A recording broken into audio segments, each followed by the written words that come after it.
All right, thanks everybody for joining in to the resuming of the CI engineering talks. And I can't think of a better speaker for us to resume with than Kevin Thompson, who was the original idea man for why we started this group to get together and talk about a lot of these concepts.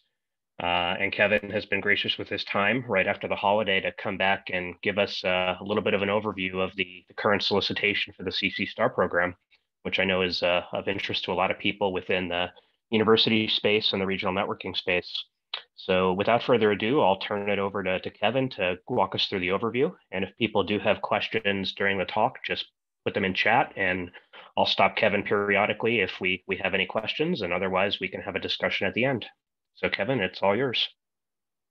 Thank you, Jason. Can you hear me okay? And can you see the slides? Yep, we can hear you and see you. Great. Well, happy 2023 to everyone. Good to be back with you and back to work. Putting these slides together this week was probably a good exercise for me. I think I will spend the time with you. I do promise to leave time. I'll be cognizant of time here. I'll leave some time for Q&A. And I want to just spend really time walking through the current solicitation. We are at NSF very much programmed to want to talk about solicitations when they are open, and we have that as the case right now with CC Star. So I'll open with a little bit of background. I would say to those of you, I see a lot of familiar names on here. That's great. If this is new material to you, you're interested in this program, I think the one of the primary takeaways is that I encourage you to follow up. There's my email address. Any and all questions, any interest related in an idea you might have that you think is relevant to this funding opportunity, please don't hesitate to email me. I try to make it a priority to talk with interested parties for any program in a open solicitation window.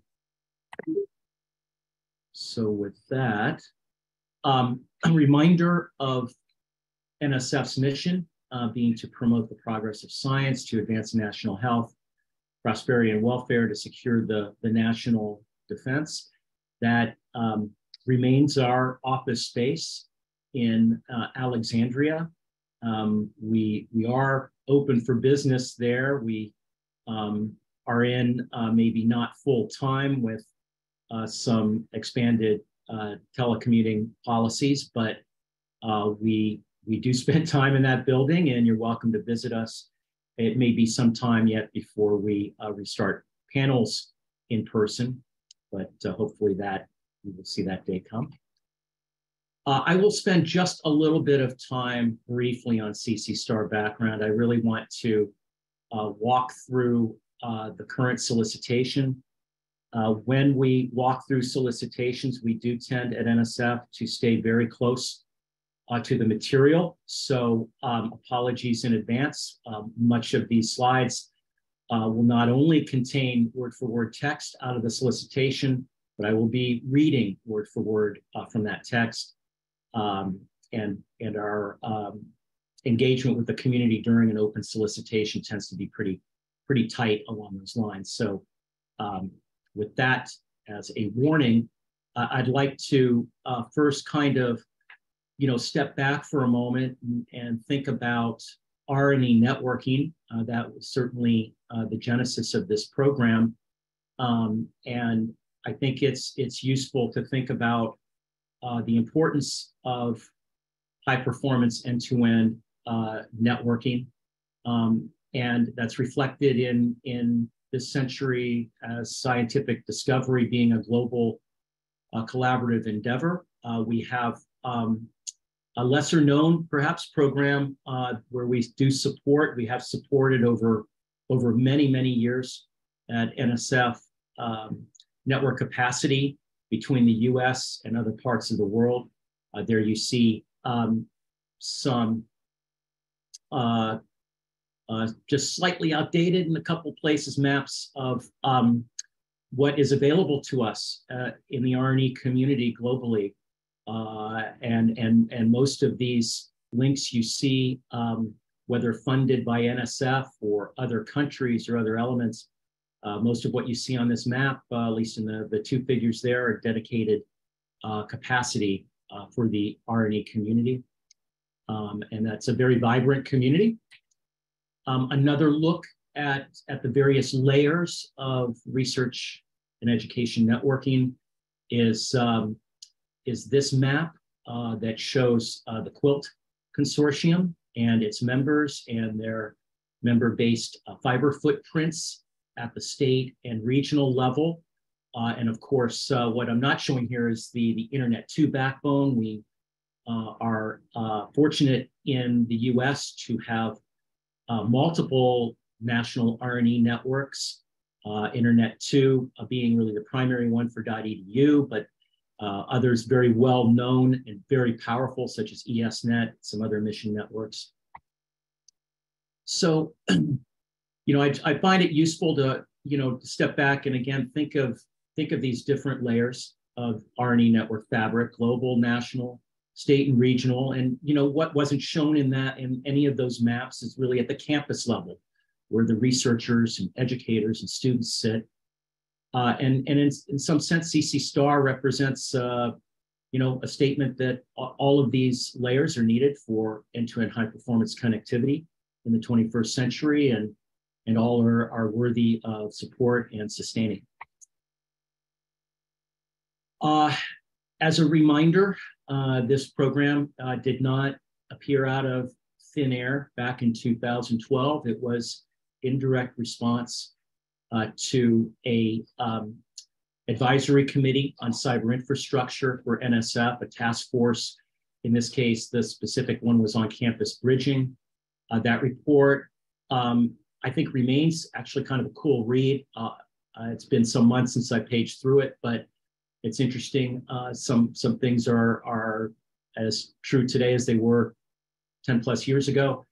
This was perhaps the main strategic recommendation that we pointed to internally when we were discussing how to respond to these recommendations. And so this was a primary driver for launching the CC Star program. And, it started out, again, as purely a campus networking program, really representing viewing networking as a fundamental layer and underpinning of CI. If not most, certainly a plurality of the awards over the last 11 years have gone towards campus networking upgrades and external connectivity to the national R&E fabric, to those wonderful state and regional networks, and to Internet 2.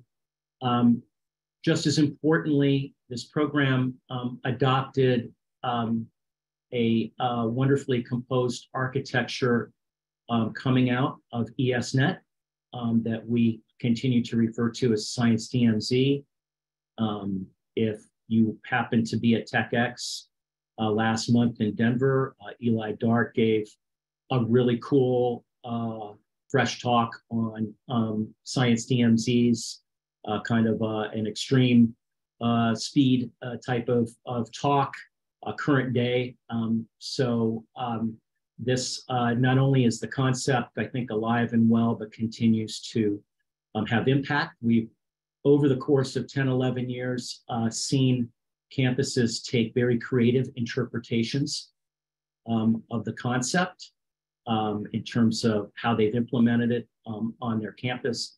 But that diagram there remains intact as, I think, a powerful way to think about prioritizing research and education data flows in and out of the modern day campus. We are somewhere around 400 awards. I'll plead guilty to not retotaling that after last year. So we're in that neighborhood. There might be one or two states, I think, that have yet to see an award, but I think we've got the rest of them covered, at least in representation, and that includes some jurisdictions that if you look closely on that concept map, you'll see. CC Star all along has emphasized a strong campus level partnership between the researchers and educators and the campus IT leadership. CC Star has also changed. It's evolved over those years. In recent years, NSF has addressed the growing requirements of the NSF community and opportunities to innovate in CI through the CC Star program. It had earlier originally been named a little differently, and we modified that name a few times and finally settled on CC Star as the acronym. But again, when it started out, it focused on campus networking upgrades. Subsequent years saw the program expand well beyond networking, and what you see in today's solicitation certainly reflects, I think, campus level needs of CI to include not just networking, but computing, storage, multi-institution, integrated CI, and learning and workforce development. And just a side note, you know, we've got some wonderful awards well underway out of previous CC Star solicitations that were very much targeted towards learning workforce development. Many of you might know them as Cyber Team Awards. They actually date back further and went under different names for individual institution awards. But just an important point to make, just because that area is no longer seen in CC Star does not mean that NSF and our Office of Advanced CI don't continue to support those types of activities. And I refer you to a couple of solicitations that I think are out there right now that are part of our cyber training program. And if you need pointers to that, just drop me a note. Let's go into the current solicitation. And again, you know, be prepared for a lot of text on slides just straight out of 23526. The solicitation invests in coordinated campus level CI improvements, innovation, integration, and engineering. Science-driven requirements are the primary motivation for any proposed activity. All projects supported by CC Star must be driven by STEM research and education needs that require the support of networking, computing, storage infrastructure on campuses. Well, there are some, I think, cool changes to CC Star going into 2023. One of them is represented here in this text that you will find in the solicitation. And that is, in fact, our Office of Integrative Activities and the EPSCoR office within OIA having come in and joining OAC and our sister division in size, CNS, Computer Network Systems Division, in this program. And it is it's wonderful to have this partnership internally with EPSCoR, and I think you hopefully see that reflected in not just the text you see here on an emphasis on EPSCoR eligible institutions and addressing some of the challenges that are longstanding there, but hopefully seeing this emphasized in various places explicitly throughout the solicitation. So through this joint solicitation, OAC, EPSCoR, and we should have included CNS here, aim to address the disparities in campus level networking and CI specifically for underserved communities and underrepresented populations across the nation by specifically encouraging proposals that will address this disparity. There is a well-written Dear Colleague letter that we point to in the solicitation 21108. My colleague and partner on this solicitation, Subrata Acharya, who is now with, we're lucky to have her in size, She was a primary author of this when she was in the EPSCoR office. And so that this is linked explicitly in the solicitation for further reference. Well, here is the URL. I cannot stress enough that while I will be walking through all 7 areas here and pointing some things out, there is no substitute for reading the solicitation. Yes, it is somewhat dense. I have often joked that this is a good cure for insomnia. You can just open this thing up and start reading it in the middle of the night. But the text in there is in fact important. We have 7 areas. It is in some ways a combination of the last 2 solicitations for CC Star. We had that unexpected one in a way late last year with, as I recall, I think it was an end of June deadline, very late in the fiscal year. And that solicitation had introduced data storage and regional computing. And so now we have those added in to what had been kind of the standing set in the conventional solicitation. So this is a kind of a superset of areas now. We've got 2 deadlines, one coming up, March 1, and then we've got one later in the year on September 11. The expected award funding is always subject to available funds. But we should fall in the 15 to 20 million range, and we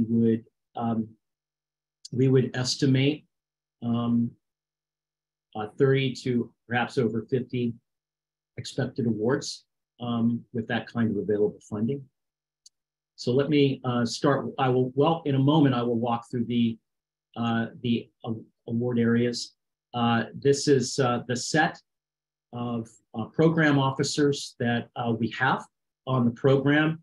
I did put in bold my email address. Do not hesitate to email me with any and all questions. Now you have your choices here. Deep Mehdi is the lead out of CNS, and Deep, who we're fortunate to have as a permanent program officer moving forward inside CNS, a wonderful partner to work with. He is really the point on Area 3. So when I talk about Area 3 with network integration and innovation, Deep is the point on that.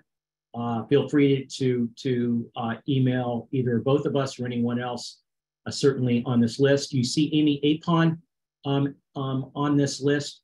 We are so excited to have Amy joining us here on the first week in January.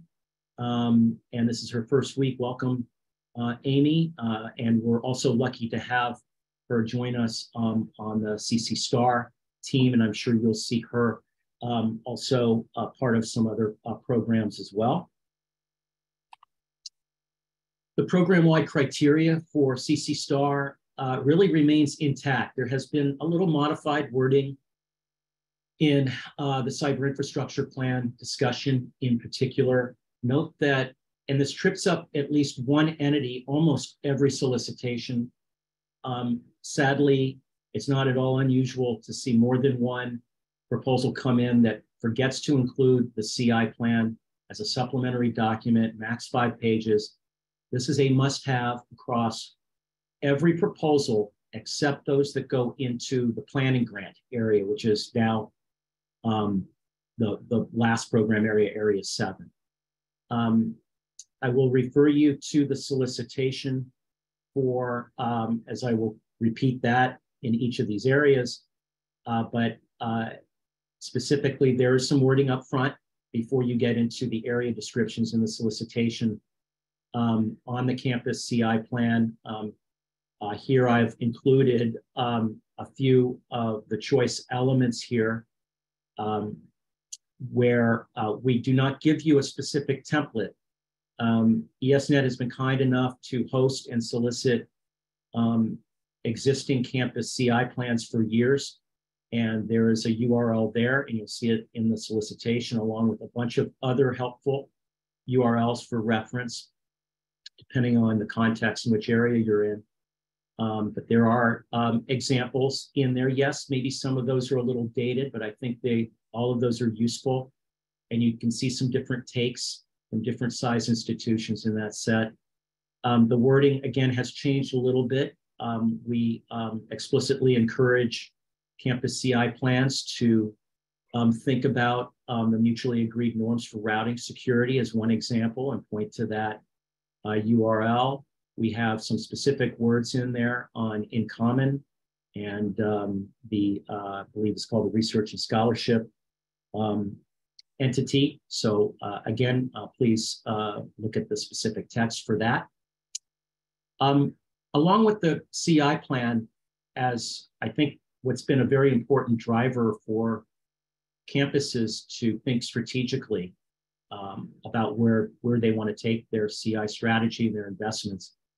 Again, I think this program at its core is really about a partnership between the researchers and educators and the campus IT leadership, bringing campus IT into these activities. It is not at all, it is quite common to have CIOs or leadership individuals in the CIO organization being the PI leading CC Star Awards. And I think that's part of the strength of the program. So let's dig into it here. Looking at time, I might have to speed up. Another change with 23526, which is the solicitation number, is we upped the maximum award size across some of these areas. And that's true of Area 1. Now the award size can go up to $650,000 for up to 2 years. I already described this area really as the core of the program. It's word for word, almost unchanged over the years, continues to support campus network upgrades. And you've got a fair amount of flexibility in that at the campus level, external, re-architecting the campus border.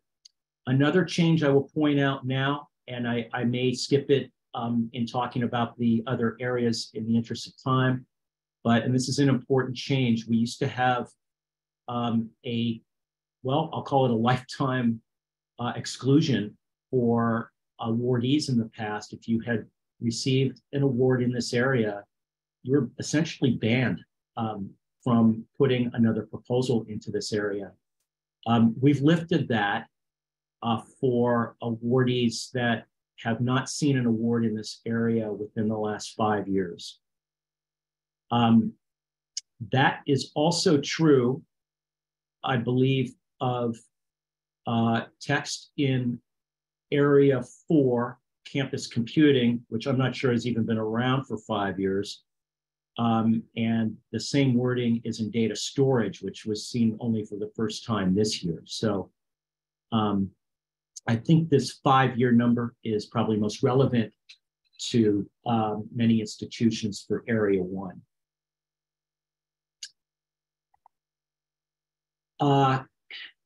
We redesigned the structure slightly, I think at least a year ago, where we started summarizing kind of the must-haves, the requirements at the end of every area, realizing that this can be somewhat thick to walk through and understand and pull out what is definitely required. This is the list of bulletized requirements for this area. There are other, there's a similar list for each area.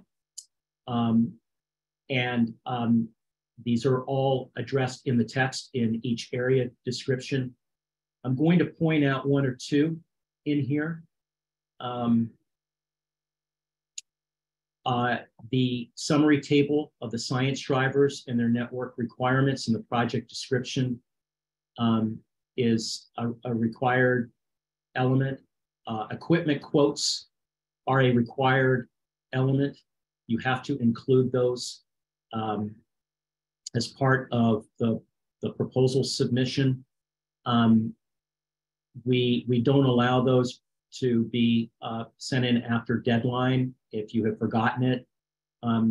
And sadly, every year I'm returning proposals without review for that reason, in addition to a lack of a campus CI plan. So I can't drill that in hard enough for people to remember to include those elements.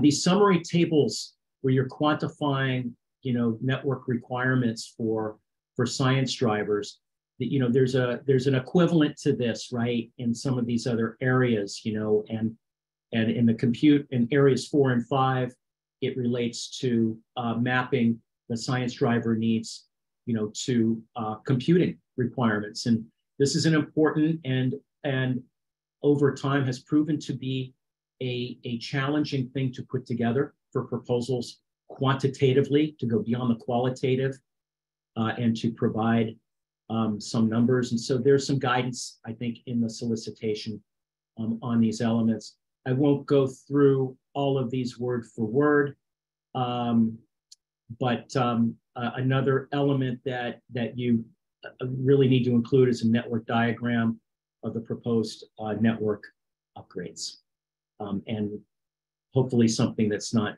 like 1 by 1 inch.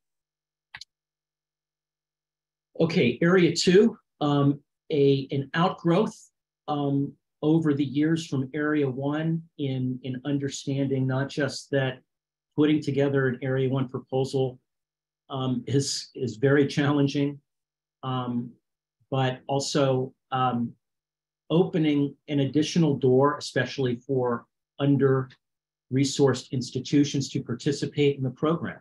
And this is proving to be a very effective way for under-resourced institutions, small institutions, to get all the benefits of everything that's talked about in Area 1 with a campus network upgrade, better external connectivity, maybe a shared science DMZ, as it turns out, for awards that have been made in this area. This area has gone up to 1.2 million over 2 years now. It specifically targets groups of smaller institutions with basic challenges in networking infrastructure and resources. And we expect these proposals to be led, if not by state regional optical network entity, by a leadership entity in the region with expertise and experience to carry out a significant network upgrade set of activities across multiple institutions. Again, see the solicitation for further guidance. There have been some really cool awards, though, made in this area in recent years. And this area alone, I think, is having a tangible impact on bringing online onto our wonderful R&E network fabric at gigabit speeds for the first time under resource institutions in bunches. These are also, as you might expect, very challenging proposals to put together. But it should read to you as kind of a plural, kind of a multiple of what Area 1 is getting after. And what we've seen in awards in this area is an interpretation of the science DMZ that for groups of institutions may involve a partial deployment of some of those elements that we think of as part of a science DMZ at each campus.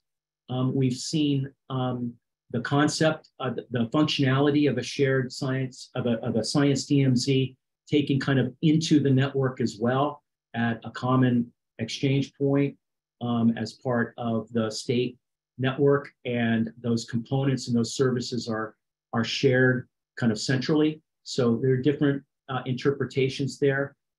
Also, this is one of those areas where the campus CI plan, you are given some flexibility there with, you're not required to address campus CI plans for all participant campuses necessarily, although that is one option, you're still limited to 5 pages. Okay, area 3. This is the fun area for deep. There are actually 2 sizes of awards here. The smaller for 500,000, the larger for up to $1 million for 2 years.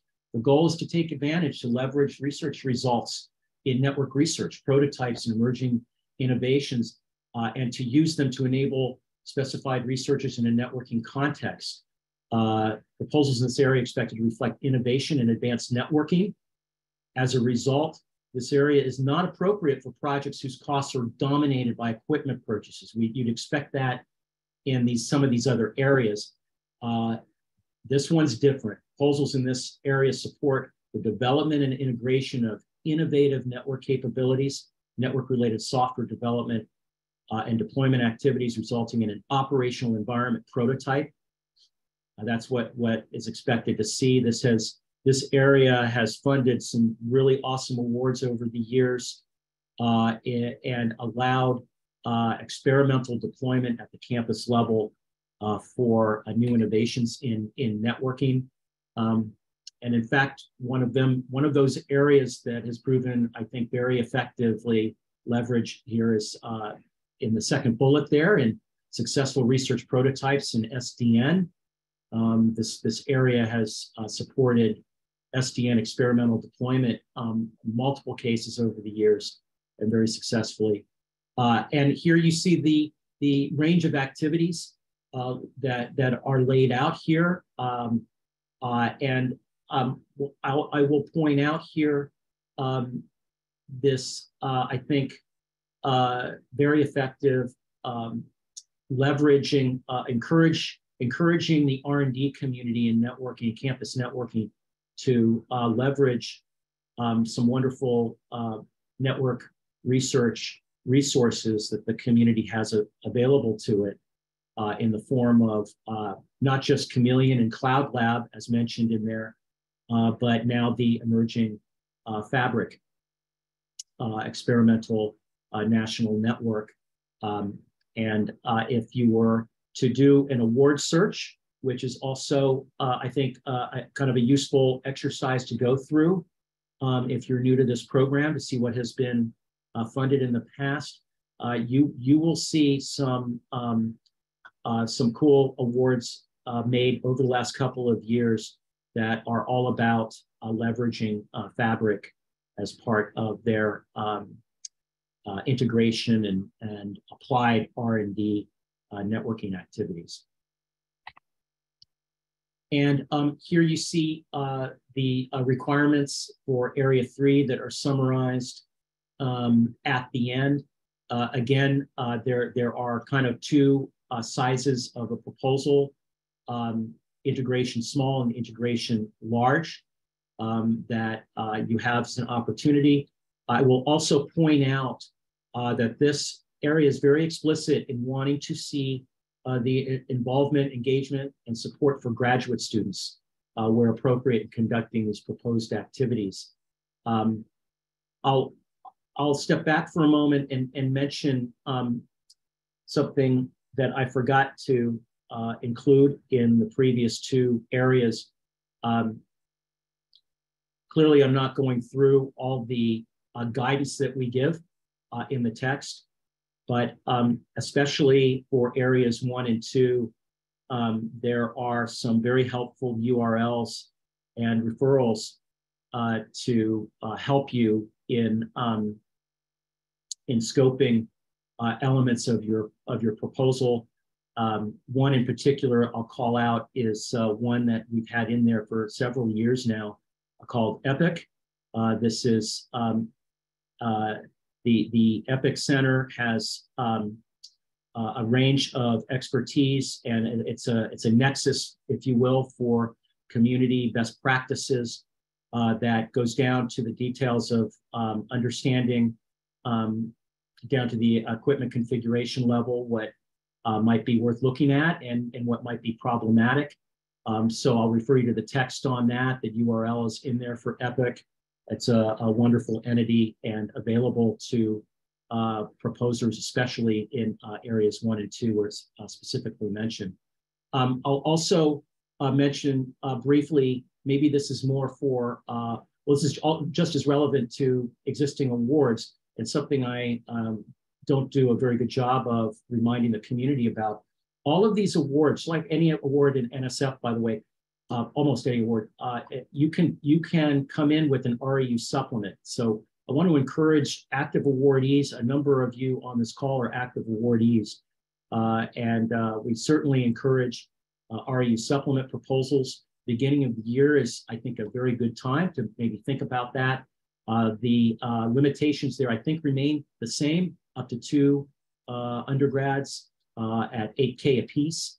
If you want to follow up and talk about that, please don't hesitate to email me.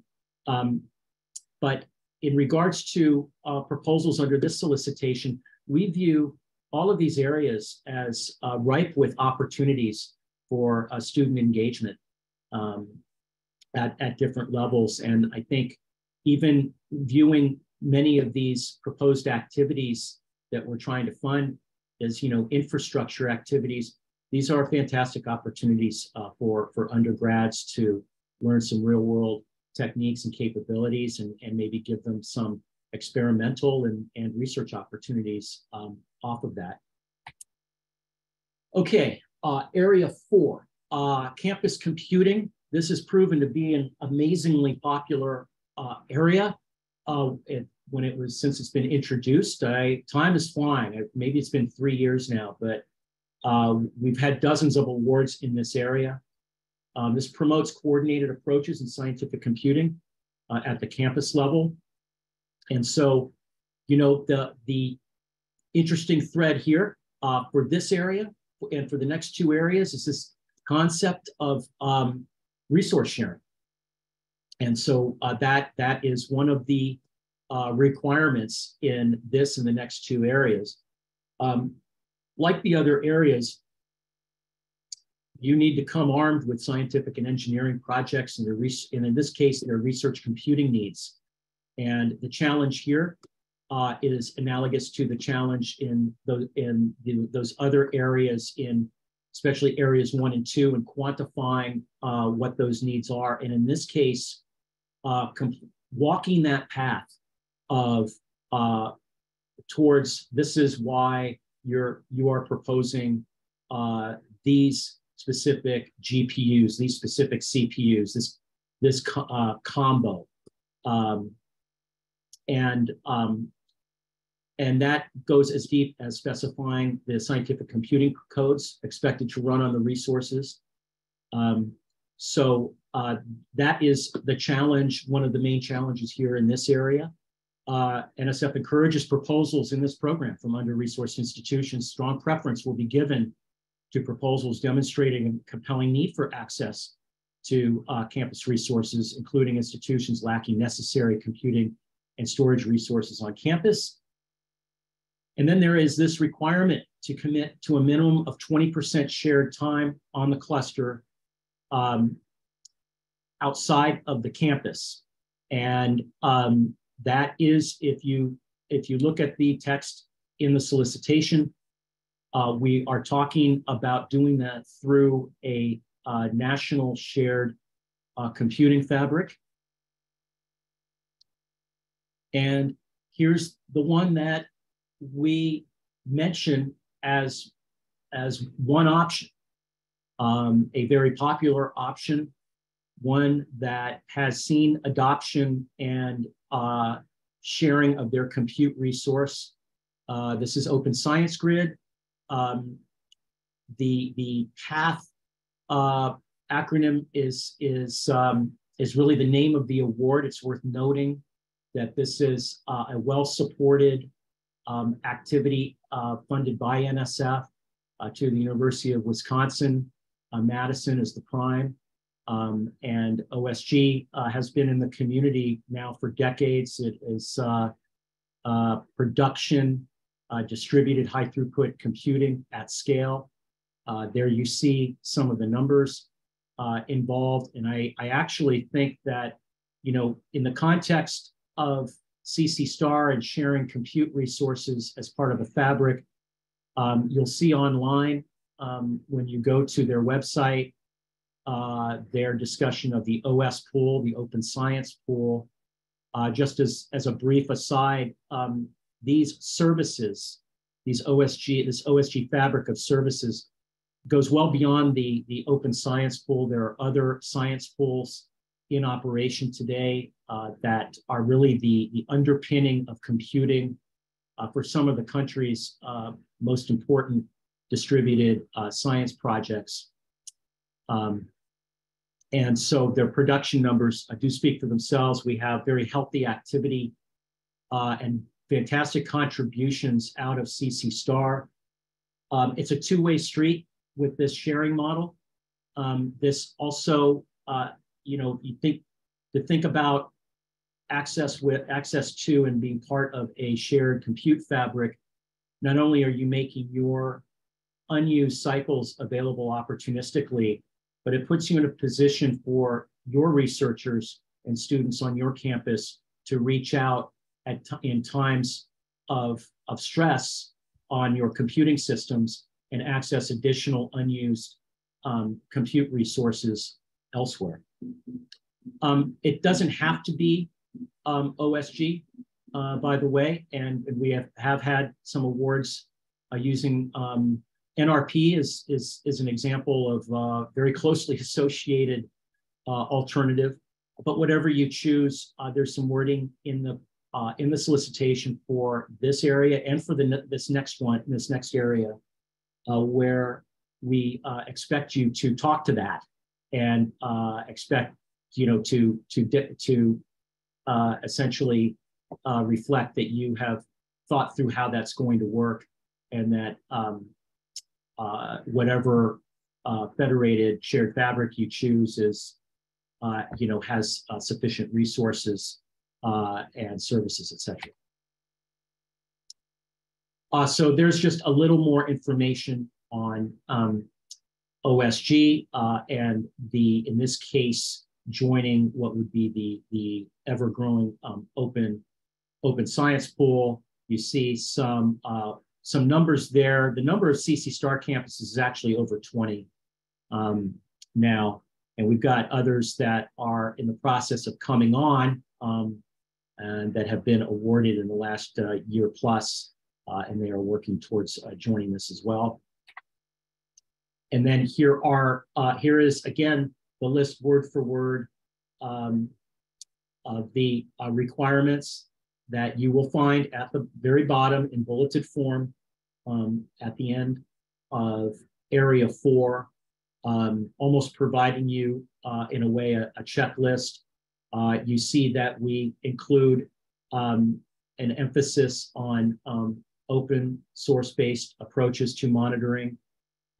We want to see what your sustainability plan is, given that we expect the majority of the requested funds to go towards that cluster. There's even, although not listed in here, I believe we have included in there kind of a maximum in terms of how much of the data storage component you can include in this compute platform. Area 5 is analogous to what Area 2 is to Area 1. And so here we have the award size now up to $1 million for up to 2 years, promoting coordinated approaches at the regional level. And it is expected that multi-campus wide computing needs are addressed in the proposal. So we do not want to see a proposal in this area focusing on a single campus. That really belongs in Area 4 and under a different max award size cap. So be aware of that. And similar language, I think, is in here as it is in Area 5 with some of the elements, maybe slightly different wording, but you see this, the same thematics. Again, we expect to see a minimum of 20% shared time on the cluster. The words are maybe a little stronger in this area on pointing you towards the PATH Campus Federation, but that is in there. We also have award terms and conditions that are inclusive of post-award being part of the building community with integration and cooperation with Track 4 of access and monitoring and measurement. And here are the requirements at the end of Area 5 for regional computing.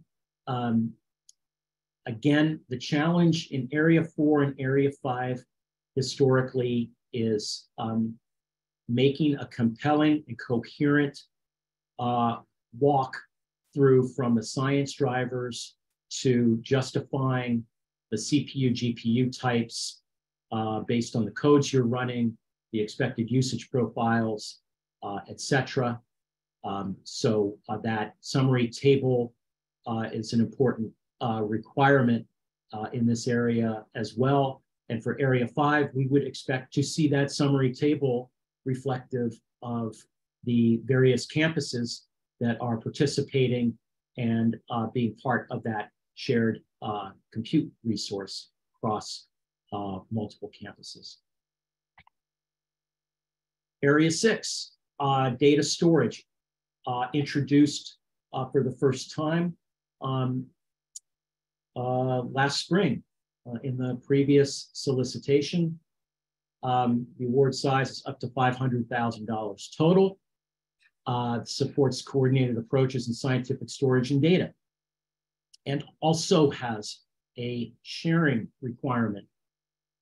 This, I would argue, is a space that, and feel free to, to disagree and correct me, but I do not believe our community has nearly the same kind of experience and practice in sharing campus level data storage resources, as has been the case, I think, for many years.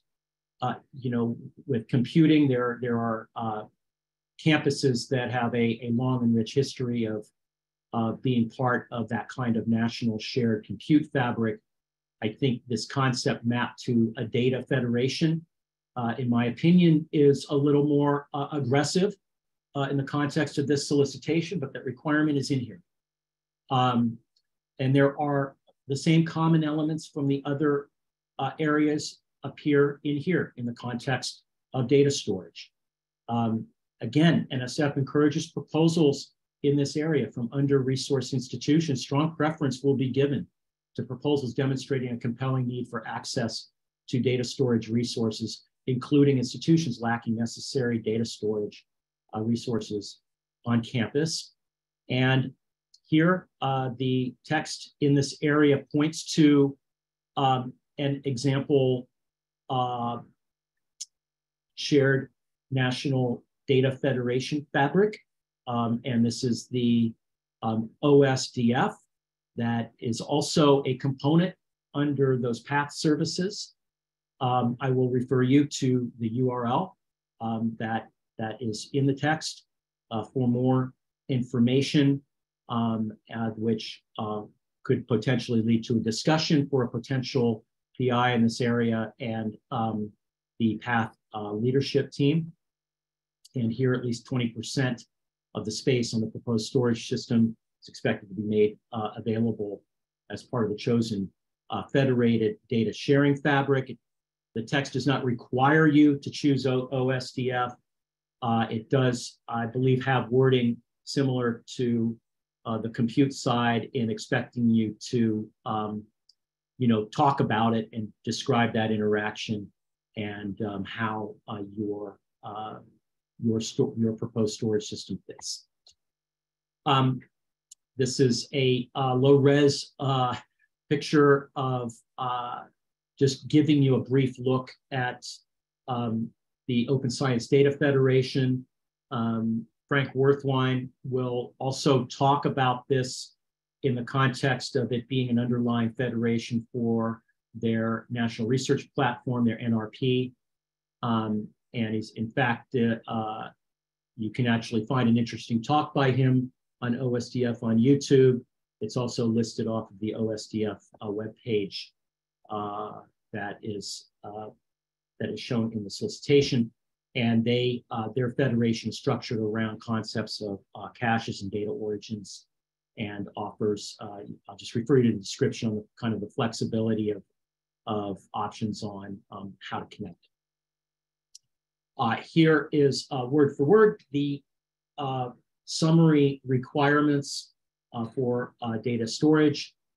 Proposals, I will point out here, proposals are required to address plans to manage the resource data sets and usage while ensuring adherence to fair principles and equitable access. I believe there's a paragraph in the solicitation on that I'll simply refer you to. And there are some other requirements. It's not on here. There is an interesting paragraph in that area that is specific to open source and requiring an open source platform and a waiver, if you will, for under-resourced institutions on that requirement. And I'm cognizant of time here. Let me wrap up. We've only got a few minutes. Briefly, the planning grants area, it's two sizes. This is basically a repeat of the previous. This has been a really popular area to help campuses get started, help states start having a multi-institutional conversation about campus CI plans and strategies and where to go with funding. And so you've got two levels.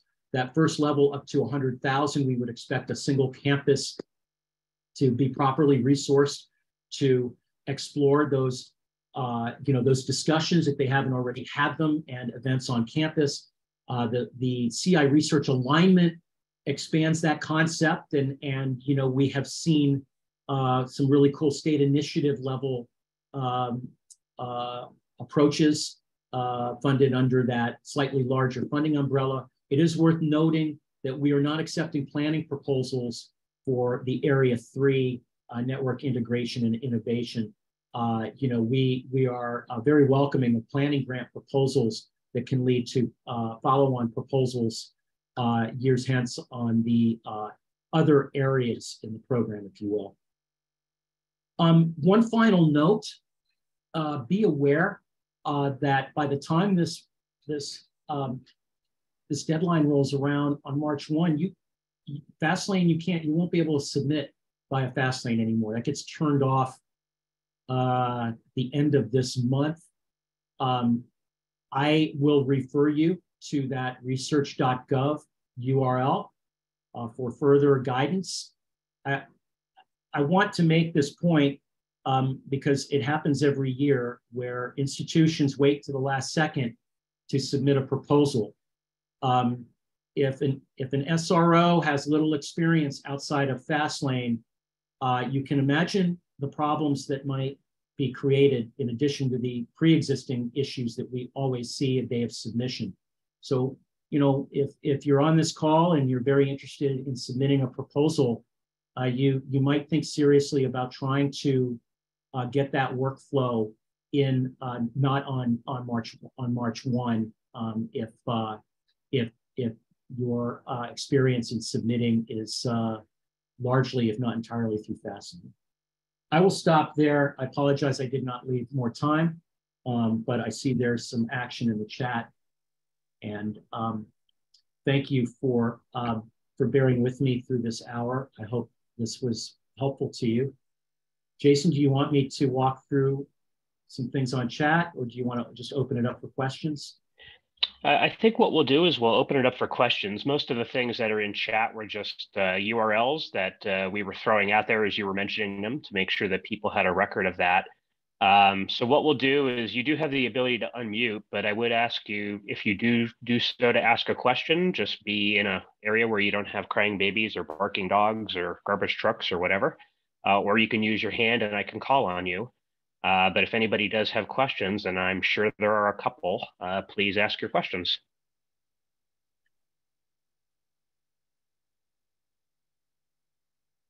Yeah, but while we're waiting, thank you for providing these are great URLs and the EPIC contact emails.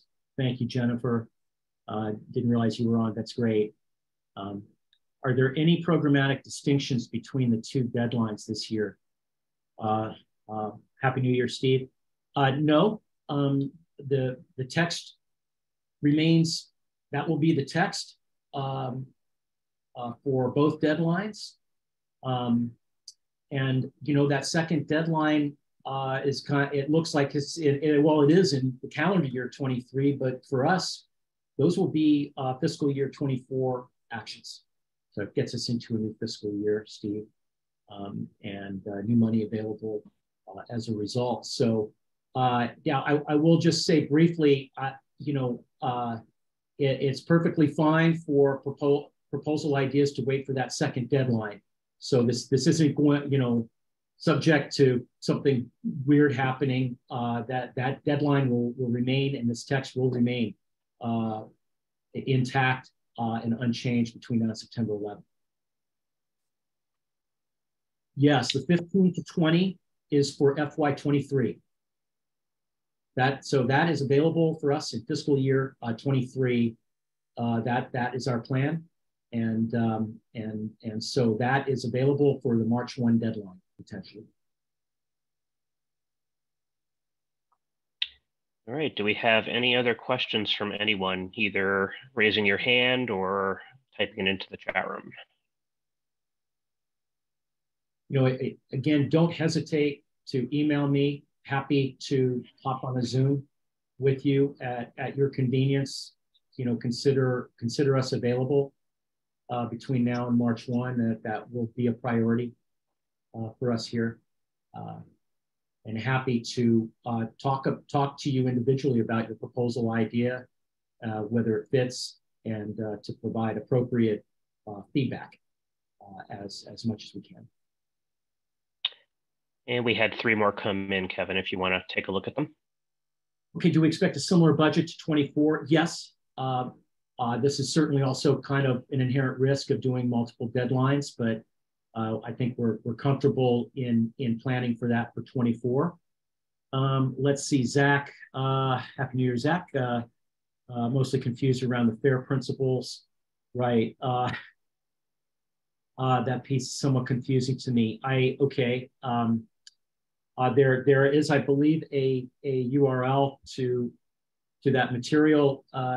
Zach, perhaps we can take that offline if need be. I'm more than happy to bring in Martin Halbert, our in-house expert, our lead in OAC on public data, and we can bring him into the conversation as well. So I prefer maybe take that offline if you want to get on a Zoom, and we can have a discussion in detail as soon as next week. Count me in. Let's see, Jorge, Happy New Year to you too. Regarding Area 3, we do see opportunities at the University of South Carolina to do research and improve campus network programmable switches. So proposal in Area 3 must include a table of research drivers too. I don't have it in front of me.